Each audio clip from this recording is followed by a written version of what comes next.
अस्सलाम वालेकुम dear students, welcome to lecture 4 of chapter 3 biodiversity.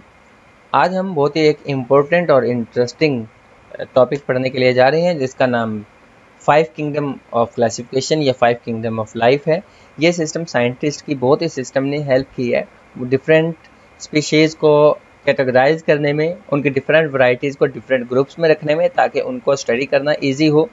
बिल्कुल जैसे लाइब्रेरी में बुक्स को हम ऑर्गेनाइज करके रखते हैं ताकि किसी एक स्पेशल आप कह लें कि प्रोजेक्ट के लिए हमें बुक चाहिए होगी तो हम स्पेसिफिक एरिया में जाएंगे जहाँ से हमें साइंस की बुक्स, फिजिक्स की बुक, केमिस्ट्री की बुक, ज्योग्राफी की बुक्स मिलेंगी, हम उसी सेक्शन में जाएंगे। इसी तरीके से ऑर्गेनिजम्स को भी डिफरेंट सेक्शंस में डिवाइड कर दिया गया है, क्लासीफाई कर दिया गया है ताकि एक स्पेशल ब्रांच को पढ़ना बहुत ही ज़्यादा ईजी हो जाए। तो चलिए हम अपना लेक्चर स्टार्ट करते हैं। 5 किंगडम क्लासिफिकेशन को हमने पहले पढ़ा है कि रॉबर्ट विटेकर ने 1969 में इसको इंट्रोड्यूस करवाया था। उसने सारे के सारे लिविंग ऑर्गेनिजम्स को 5 मेजर ग्रुप्स में डिवाइड कर दिया और डिवाइड करते हुए उन्होंने आप कह लें कि 2 फीचर्स को सामने रखा। सेल की स्ट्रक्चर देखी कैसी होती है, उनका मोड ऑफ न्यूट्रिशन देखा कि वो फूड किस तरीके से ऑब्टेन करते हैं। 5 किंगडम में kingdom Monera, kingdom protista, kingdom fungi, kingdom Plantae और किंगडम एनिमेलिया है। ये सिस्टम साइंटिस्ट की हेल्प करता है उनकी बहुत ज़्यादा कन्फ्यूजन को दूर करने के लिए। और किस तरीके से करता है, चलिए अब हम वन बाय वन इनको स्टडी करते जाते हैं। The very first one is kingdom Monera. इसमें सारे के सारे प्रोकैरियोटिक ऑर्गेनिजम्स हैं। इसका मतलब ये है कि इनके सेल में किसी किस्म का न्यूक्लियस या फिर मेम्ब्रेन बाउंडेड ऑर्गेनेल्स नहीं होते। एग्जाम्पल की बात करें, बैक्टीरिया एंड साइनोबैक्टीरिया इनके एग्जाम्पल्स हैं। साइनोबैक्टीरिया को ब्लू ग्रीन एल्गी भी कहा जाता है। ये ऑर्गेनिजम्स सिंगल सेल्ड होते हैं और इनको आप हर जगह पर तलाश कर सकते हैं। ये सॉइल में भी हैं, वाटर में भी हैं, इवन के हमारी बॉडीज़ में भी ये होते हैं। मिसाल के तौर पर बैक्टीरिया जो कि योगर्ट में होता है, ये डाइजेशन में हेल्प करता है, लेकिन कुछ बैक्टीरिया ऐसे भी होते हैं जो डिफरेंट किस्म की डिजीजेज भी कॉज करते हैं। Second kingdom that's is kingdom protista.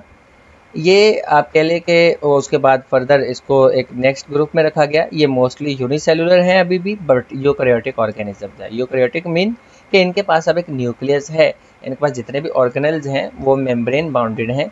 कुछ प्रोटिस्ट जो होते हैं वो एनिमल्स लाइक बिहेव करते हैं जैसे कि अमीबा है, और कुछ प्लांट्स की तरह बिहेव करते हैं जैसे कि क्लैमेडोमोनास है। ये क्या करते हैं, प्लांट्स की तरह अगर कोई बिहेव कर रहा है तो इसका मतलब वो फोटोसिंथेसिस कर रहा है, और एनिमल्स की तरह कोई बिहेव कर रहा है तो मोस्टली वो लोकोमोशन है, यानी मूवमेंट होती है उसमें। ओके, इस किंगडम के जो स्पीशीज़ हैं ये मोस्टली वाटर में सर्वाइव करती हैं। एक बहुत अच्छी इसकी एग्जांपल यूग्लेना है। इसके पास प्लांट और एनिमल दोनों के फीचर्स होते हैं, यानी कि ये फोटोसिंथेसिस भी करता है और एनिमल्स की तरह ये मूव भी कर सकता है। नेक्स्ट किंगडम फंगाई है। फंगाई मल्टीसेलुलर यूकैरियोटिक ऑर्गेनिजम्स हैं। ये किसी किस्म की फोटोसिंथेसिस परफॉर्म नहीं करते, इसकी बजाय इनके पास एब्जॉर्बिटिव हेट्रोट्रॉफिक करैक्टरिस्टिक्स होती हैं, मतलब कि ये न्यूट्रिएंट्स को एब्जॉर्ब करते हैं डेड बॉडीज़ या डिकेइंग मैटर से। जो मैटर डिके हो रहा हो, डेड मैटर हो, जैसे प्लांट्स के आप कह लें कि कुछ लीव्स होते हैं वो नीचे गिर जाते हैं, गिरने के बाद वो गलना सड़ना शुरू हो जाते हैं, तो वहाँ पर ये वाला किंगडम वहाँ सर्वाइव करता है और उस फूड को ये अपटेक करता है। इनके पास क्लोरोफिल नहीं होता। इनकी सेल वॉल काइटिन से बनी होती है, नॉर्मली प्लांट की सेल वॉल सेलुलोज से बनी होती है। इनके एग्जांपल अगर हम देखें, मशरूम्स, मोल्ड्स एंड यीस्ट, ये इनकी बेस्ट एग्जांपल्स हैं। इनकी बॉडी एक थ्रेड लाइक स्ट्रक्चर से मिलकर बनती है। ये यीस्ट की बात हो रही है, सॉरी ये तीनों में बल्कि ये होते हैं, मशरूम, मोल्ड्स और यीस्ट, ये तीनों की जो बॉडी होती है वो एक आपके लिए थ्रेड लाइक स्ट्रक्चर से बनती है जिसको हम हाइफी कहते हैं। ये जो सामने हमें दिख रही हैं, इसको और ज़्यादा अगर क्लियर किया जाए तो इनकी जो बॉडी का इंटरनल पार्ट अगर हम देखें तो वो हाइफी, एक सिंगल यूनिट जिसको हम हाइफी कहते हैं, ये इनकी आप कह लें कि बॉडी का एक सिंगल पार्ट होता है। देन नेक्स्ट हमारे पास किंगडम प्लांटी है।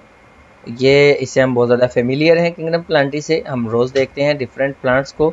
इसमें सारे के सारे multi cellular eukaryotic photosynthetic organisms आते हैं। इसका मतलब ये है कि ये अपनी फूड खुद बना सकते हैं सनलाइट को यूज़ करते हुए, यानी फोटोसिंथेसिस के प्रोसेस से। इनकी सेल वॉल जो होती है वो सेलुलोज से बनी होती है। इस किंगडम में आप कह लें कि एल्गी से लेकर फ्लावरिंग प्लांट तक सारे के सारे प्लांट्स आते हैं इनकी हम और आगे जाकर डिफरेंट प्लांट्स जिनमें ब्रायोफाइट्स हैं, जिनमें टेरिडोफाइट्स हैं, इनको हम आगे जाकर और क्लैरिफाई करेंगे और डीपली स्टडी करेंगे। अभी फ़िलहाल यही है कि जितने भी चीज़ें फोटोसिंथेसिस कर सकती हैं वो सबके सब हमने किंगडम प्लांटी में उनको रखा है। नेक्स्ट किंगडम एनिमिलिया है। इस किंगडम में सारे के सारे एनिमल्स इंक्लूडेड हैं। ये भी मल्टी सेलुलर होते हैं, यानी एक से ज़्यादा सेल से बने हैं। यूकैरियोटिक होते हैं, यानी इनके पास ट्रू न्यूक्लियस होता है। ऑर्गेनेल इनके जो होते हैं वो मेम्ब्रेन बाउंडेड होते हैं। ये इंजेस्टिव हेट्रोट्रॉफिक वे होता है इनके पास फूड को खाने का। मतलब ये कि ये अपने फूड को खा सकते हैं और उसको बॉडी के अंदर डाइजेस्ट करते हैं, जैसे हम कर रहे होते हैं। एनिमल्स के पास किसी किस्म की सेल वॉल नहीं होती जिस तरह के प्लांट्स के पास होती है। इस किंगडम में इनवर्टिब्रेट्स आते हैं जिनमें इंसेक्ट और वर्म्स हैं, और वर्टिब्रेट्स भी हैं जैसे कि फिश, बर्ड्स और ह्यूमंस हैं। फॉर एग्जांपल लायन और एक अर्थवर्म दोनों इसी ग्रुप में आते हैं। इवन के अगर हम उनको देखें तो वायरस में उनमें बहुत ज़्यादा डिफरेंसेस दिखते हैं। हमने सारी चीज़ों के बारे में पढ़ लिया, लेकिन वायरसेस का हमने नाम नहीं लिया जो कि बहुत मशहूर है। स्पेशली कोविड-19 के आने के बाद तो हर बंदे को पता चला कि वायरस नाम की भी कोई चीज़ होती है जो कि बड़ी स्वेयर किस्म की डिजीज़ कॉज कर सकती है। तो अभी तक हमने देखा कि वायरसेस को किसी भी ग्रुप में नहीं रखा गया। उसके रीज़न क्या है, चले यहाँ पर देखते हैं। सबसे पहला क्वेश्चन तो ये है कि हम बात कर रहे हैं लिविंग थिंग्स की। हम यहाँ पर उन एनिमल्स या लिविंग थिंग्स को रखेंगे जो कि अलाइव होंगी। वायरसेस को हम किसी लिविंग थिंग की करेक्टरिस्टिक उनके पास नहीं होती, कुछ करेक्टरिस्टिक, इसलिए हम उनको लिविंग थिंग मानते ही नहीं है। मिसाल के तौर पर हमने देखा था चैप्टर फर्स्ट में कि लिविंग थिंग्स ग्रो कर सकती हैं, उनके पास वो वे ऑफ न्यूट्रिशन होता है। जो वायरसेस होते हैं इनके पास किसी किस्म का इवन कि एक कंप्लीट सेल भी नहीं होता।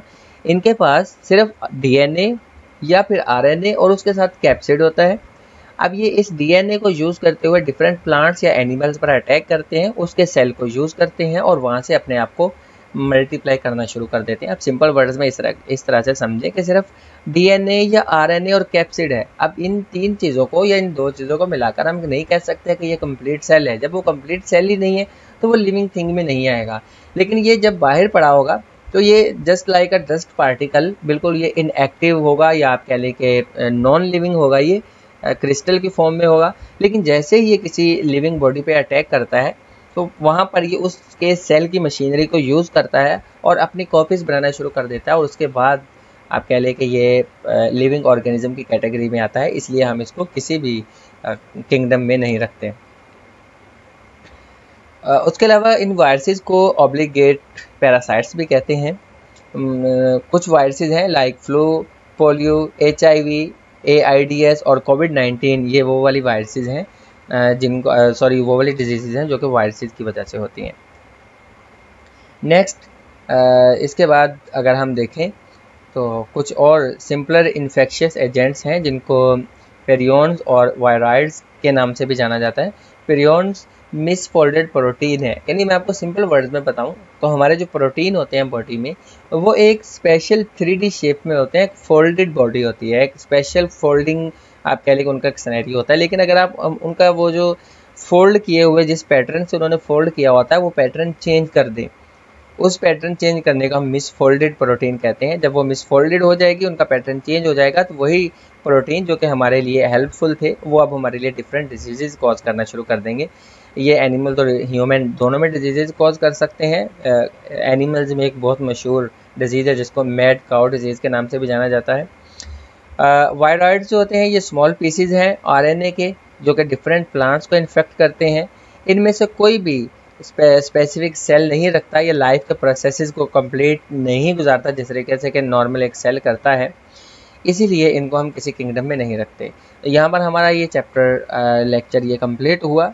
आई होप कि आपको बहुत सी चीज़ें जो हैं वो क्लियर हुई होंगी। अगर आपको लेक्चर अच्छा लगा हो तो मेरे चैनल को लाइक, शेयर और सब्सक्राइब ज़रूर कीजिएगा। अगर आपका किसी किस्म का कोई क्वेश्चन हो तो कमेंट सेक्शन में आप पूछ सकते हैं, इंशाल्लाह उस क्वेश्चन को आपको ज़रूर रिस्पॉन्स किया जाएगा।